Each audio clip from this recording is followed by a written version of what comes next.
Good afternoon. My name is Richard Delorier, and I am the Special Agent in charge of the FBI's Boston Division. Since Monday's bombings, the FBI and our law enforcement partners have been working around the clock and are fully committed to investigating this matter to bring those responsible to justice. Our collective law enforcement team has pursued thousands of leads and tips. As I said 2 days ago, we are working methodically and with a sense of urgency to identify those responsible for the bombings. Within the last day or so, through that careful process, we initially developed a single person of interest. Not knowing if the individual was acting alone or in concert with others, we obviously worked with extreme purpose to make that determination. The entire force of the federal government, the FBI in Boston, around the world, as well as our partners in the Boston Police, ATF, Massachusetts State Police, and more than 30 agencies of the Boston Joint Terrorism Task Force have set about to ensure that all responsible for the bombings will be brought to justice. More importantly, it was done to ensure the future safety of the city of Boston, the Commonwealth of Massachusetts, and the country. Indeed, through that process, the FBI developed a second suspect. Today, we are enlisting the public's help to identify the two suspects. After a very detailed analysis of photo, video, and other evidence, we are releasing photos of these two suspects. They are identified as Suspect 1 and Suspect 2. They appear to be associated. Suspect 1 is wearing a dark hat. Suspect 2 is wearing a white hat. Suspect 2 set down a backpack at the site of the second explosion just in front of the Forum restaurant. We strongly encourage those who were at the Forum restaurant who have not contacted us yet to do so. As you can see from one of the images, Suspects 1 and 2 appear to be walking together through the marathon crowd on Boylston Street in the direction of the finish line. That image was captured as they walked on Boylston in the vicinity of the intersection with Gloucester Street. As you can see, the quality of the photos is quite good, but we will continue to work on developing additional images to improve their identification value. Further, on FBI.gov, we have photos of the suspects. The photos and videos are posted for the public and media to use, review, and publicize.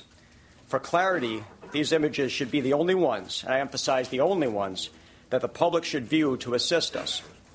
Other photos should not be deemed credible, and they unnecessarily divert the public's attention in the wrong direction and create undue work for vital law enforcement resources.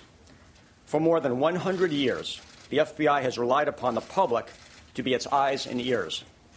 With the media's help, in an instant, these images will be delivered directly into the hands of millions around the world. We know the public will play a critical role in identifying and locating these individuals. Somebody out there knows these individuals as friends, neighbors, co-workers, or family members of the suspects. Though it may be difficult, the nation is counting on those with information to come forward and provide it to us. No bit of information, no matter how small or seemingly inconsequential, is too small for us to see. Each piece moves us forward towards justice.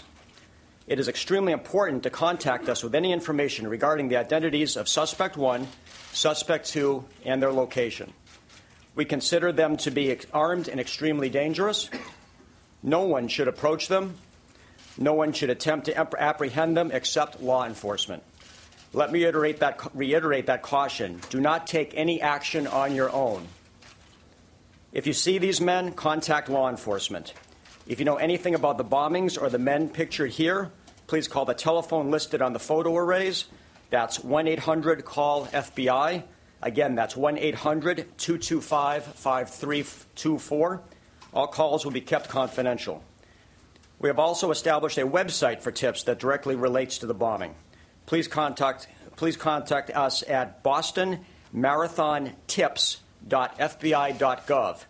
Again, that website is bostonmarathontips.fbi.gov.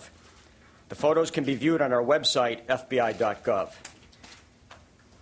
It is important to emphasize the images from Monday are indelible, and the horror of that day will remain with us forever. This further underscores our obligation to investigate this crime judiciously in order to bring those responsible to justice. The victims and the survivors deserve nothing less. As to Monday's victims, The FBI is committed to ensuring that victims receive the rights they are entitled to and the assistance they need to cope with the crime. Treating victims with respect and providing them with assistance, benefits, and help and assistance will better our cases. Our resources include an Office of Victim Assistance at FBI headquarters and victim specialists nationwide. These highly trained professionals can assist victims and coordinate with other agencies to provide victims with the support, information, and resources necessary to effectively meet their needs. Our victim specialist team continues to work around the clock to bring assistance to the victims of this heinous act. Identifying and locating those responsible is now our highest priority.